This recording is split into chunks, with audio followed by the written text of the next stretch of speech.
سلام. امروز میخوام یکی از مهمترین ویدیوهای الکس هرمزی رو براتون خلاصه کنم. هرمزی کسیه که از صفر تونسته چندین کسب و کار میلیون دلاری بسازه بدون سرمایه اولیه، فقط با مهارت فروش و ساخت سیستم درست. پس اگه دنبال رشد واقعی بیزنست هستی، قطعاً حرفاشو باید جدی بگیری. الکس هرمزی توی این ویدیو یه حرف خیلی مهم میزنه. میگه خیلی از کسب و کارها با اینکه سخت کار میکنن، بازاریابی میکنن، وقت میذارن، ولی باز رشد نمیکنن یا به مشکل میخورن. چرا؟ چون دارن به مشتری اشتباهی خدمات میدن.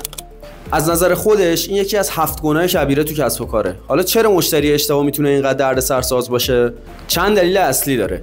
مشکلاتی که مشتری اشتباه درست میکنه، یکیش نوسانات زیاد و رفت آمد بالاست. مشتریای کوچیک درآمدشون ثبات نداره. به محض اینکه یه ماه فروششون خوب نباشه، اولین چیزی که حذف میکنن همون خدمات توئه. در واقع نه به خاطر اینکه کار شما بده، چون خودشون مشکل دارن. این باعث میشه دائما مشتری از دست بدی و نتونی رشد پایداری داشته باشی. یه طراح سایت رو در نظر بگیر که برای کسب و کارهای کوچیک وبسایت طراحی میکنه.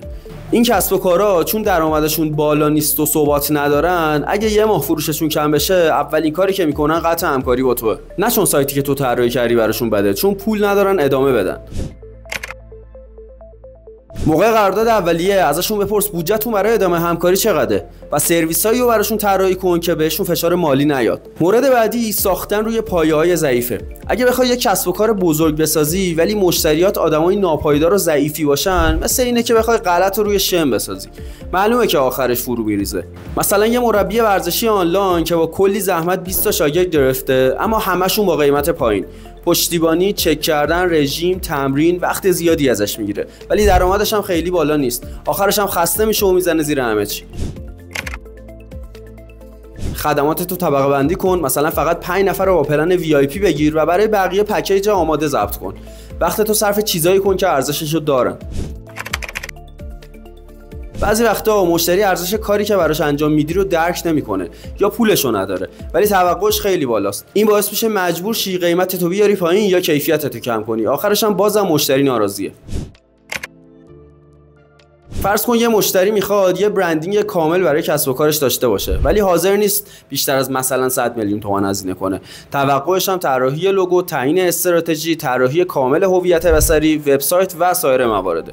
ولی خب بودجه‌ای که داره حتی برای نصف این کارا هم مناسب نیست. قبل از شروع همکاری با یه فایل یا یه ویدیو کامل توضیح بده که قراره چه خدماتی از تو بگیرن و نتایج واقعی چیه. این باعث میشه از اول توقعات درستی شکل بگیره. مشتری اشتباه معمولاً سرویس بیشتری میخواد، سوال زیاد میپرسه، پشتیبانی زیاد میخواد و کلی از وقت تو میگیره. اینا همش یعنی هزینه بیشتر برای تو. همون مشتری که وبسایت پورتفولیو می‌خواست یا وسط پروژه میگه راستی میشه بخش فروشگاه هم به وبسایتم اضافه کنی؟ این چند تا بنر هم میشه برام طراحی کنی؟ میتونی برام تولید محتوا هم انجام بدی؟ تو قرارداد حتما دقیقاً بنویس چه کارهایی شامل پروژه میشه یا یه فریم ورک جدا تنظیم کن و به قراردادت پیوست کن. برای موارد خارج از فریم ورک جدول تعرفه جدا بذار. اینجوری هم وقت تو حفظ کردی، هم مشتری تکلیفش روشنه. بعضی از مشتری‌ها همیشه دنبال تخفیف گرفتنن یا دنبال شرایط پرداخت خیلی طولانی‌ان و خب این یعنی فشار بیشتر به جریان نقدی شما. تو همون مثال قبلی وقتی میگی قیمت پروژه مثلا 200 میلیونه، طرف میگه آخه من تازه شروع کردم، نمیشه مثلا با 50 میلیون این کارا رو جمعش کنیم؟ همیشه جواب آماده داشته باش. مثلا بگو برای شروع کسب و کار یه پلن سبک‌تر هم طراحی کردیم که قیمتش کمتره. اگه بخوای کیفیت اصلی رو حفظ کنیم، این قیمت پایه است. به این میگن تئوری لنگر، چون قیمت بالاتر قبلا به گوشش خورده، احتمالاً قیمت پایه رو قبول کنه. چون هزینه‌ای که کردن به نظرشون زیاد بوده، فکر می‌کنن باید معجزه ببینن. حتی اگه کارت خوبم باشه، چون توقعشون خیلی زیاده، بازم ناراضی‌ان. مثلا مشتری که دوره آموزشی اینستاگرام میخره و بعد از یه هفته میگه چرا هنوز فالوورای پیجم زیاد نشدن؟ توی صفحه فروش یا مشاوره بگو این آموزش نیاز به زمان و تمرین داره. اگه دنبال نتیجه فوری هستی، احتمالا این دوره مناسب تو نیست. اول تأثیر منفی و شاخص‌ها و روحیه تیم. مشتریای اشتباه هم روحیه تیمو خراب میکنن، هم آمار کسب و کارتو میارن پایین.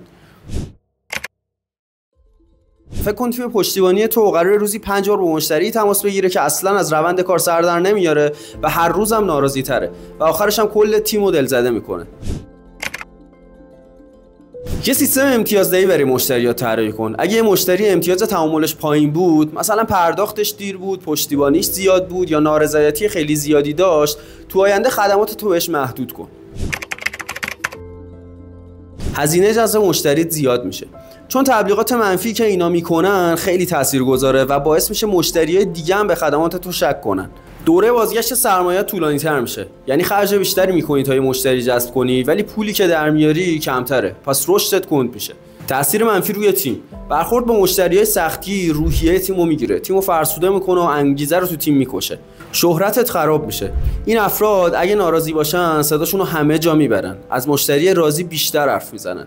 یه مثالی توی بازاریابی هست که میگه یه مشتری ناراضی تجربه منفیشو معمولا با 10 تا 15 نفر شیر میکنه، در حالی که یه مشتری راضی نهایت با 2 تا 3 نفر تجربه خوبشو به اشتراک میذاره.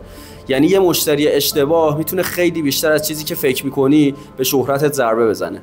پس راه حل چیه؟ هرمزی میگه اگه آژانس‌های بزرگ به شرکت‌های بزرگ خدمات میدن، چون هم پایدارترن، هم پولدارترن، هم ارزش خدمات تو درک میکنن. ولی اگه با کسب و کارهای کوچیک کار میکنی، باید خدمات تو یا قالبی ارائه بدی یا اتومات شده، نه اینکه براشون خدمات VIP و پرتعامل بذاری، چون این مدل خدمات باید بره برای مشتریایی که واقعا درکش میکنن. اگه دیدی بهترین مشتریات همه از یه صنف خاص بودن، مثلا جزء فروشگاه‌های لباسای زنونه بودن، تمرکزتو بذار روی جذب اون دسته، چون نشون میده که اون گروه هم درکت میکنن، هم نیازشون با کار تطبیق داره. برای هر مشتری جدید از خودت بپرس آیا این افراد شبیه اون 20% از مشتریای خوب من هستن یا نه؟ اگه نه، بهتره ردشون کنی. بدترین حالت اینه که خدمات پرزحمت و گرونت رو بدی به مشتریایی که نمیتونن پولشو بدن، نه قدرشو میدونن. این کار از نظر احساسی سخته، چون باید حقوق بدی، قبض بدی، یه تیم داری که کلی هزینه دارن، ولی اگه بخوای با مشتری اشتباه ادامه بدی، مطمئن باش آخرش میبازی. گاهی باید یه قدم عقب بیای تا بتونی با قدرت بیشتری جلو بری. باید ریسک افت موقتی درآمد رو قبول کنی تا یه پایه درست بسازی، یعنی وابستگی احساسی به پول الان رو کنار بذاری. حالا اینجا الکس هرمزی چند تا قدم عملی برای این تغییر ارائه میده. اولش میگه مشتریاتو بررسی کن، ببین کدوما سودآور بودن، باهاشون راحت کار کردی، نتیجه خوب گرفتی، از همونا بیشتر پیدا کن. پروفایل مشتری ایدئالتو بساز. حالا که میدونی مشتریای خوب چه شکلیه، یه تصویر شفاف ازشون درست کن. اسم این حرکت ICPه، Ideal Customer Profile. این قدم خیلی مهمه. الان بهت بیشتر توضیح میدم که یعنی چی. ICP یعنی بشینی و یه تصویر خیلی دقیق و واضح از مشتریایی که واقعا میخوای باهاشون کار کنی برای خودت تعریف کنی. نه هر کسی که صرفا میتونه پول بده، بلکه اون کسی که بودجه کافی داره، قدر کار تو میدونه، همکاری باهاش راحته و از خدمات تو بهترین نتیجه رو میگیره. اینجا میگه بذار یه مثال واقعی براتون بزنم. فرض کن تو خدمات طراحی وبسایت میدی، یا ICP ممکنه این شکلی باشه: خانمای بین 20 تا 35 سال، صاحب فروشگاه لوازم آرایشی، فعال تو اینستاگرام، درآمد ماهانه تقریبا بالای 30 میلیون تومان که به برندینگ و ظاهر سایت خیلی اهمیت میدن و دنبال کسی ان که دیگه خودشون دنبال طراحی و این دنگ و فنگا نباشن و همه چی رو بسپارن به اون. حالا با این تصویر تو دیگه میدونی تو تبلیغات یا تو تولید محتوای یوتیوبت، اینستاگرامت یا هر جای دیگه دقیقاً به چه کسی نیاز داری یا قراره با چه کسی حرف بزنی. همه چی رو با اون تنظیم کن، از سایتت، پیامات گرفته تا تمام تیترایی که قراره بزنی و پیشنهادات فروشت. همه چی باید طوری تنظیم بشه که همین آدما رو جذب کنی. قیمت‌های تو باید دقیقاً بر اساس ارزش واقعی خدماتت تنظیم بشن، نه برای کسایی که دنبال ارزون‌ترین خدماتن. اگه نتونه هزینه‌شو بده، یعنی مشتری تو نیست. نه گفتن رو یاد بگیر. باید تمرین کنی که به مشتری نامناسب بگی نه. این یکی از مهمترین بخش‌های رشد واقعیه.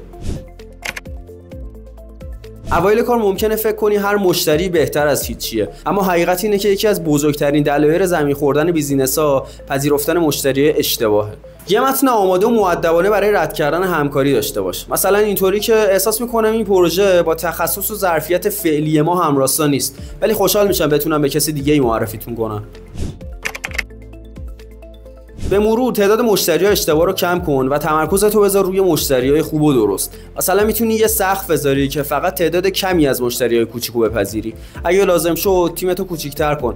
بعضی وقتا حجم بالای مشتری‌های اشتباه باعث شده نیروی بیشتری جذب کنی که قطعاً لازم نبوده. ممکنه مجبور شی کسب و کارتو یکم کوچیک‌تر کنی. این کارو با احترام انجام بده. مثلا با یه پاداش خدافظی، چون احتمال داره در آینده که دوباره رشد کردی بخوای با همون نیروهای قبلی همکاری کنی. و در آخر اگه این مسیر رو جدی بگیری، نتیجهش میشه کسب و کار سالم و باثبات‌تر. پول راحت‌تر به چرخه بیزینست برمیگرده، تیمت انرژی بیشتری داره، مشتریای وفاداری داری و رشد واقعی اینجا اتفاق میفته. در نهایت هدفت باید این باشه که خدماتی ارائه بدی که وقتی کسی ازت خرید دیگه نخواد کنسلش کنه، چون انقدر براش مفید و ارزشمند بوده که نبودش براش یه عقبگرد به حساب میاد.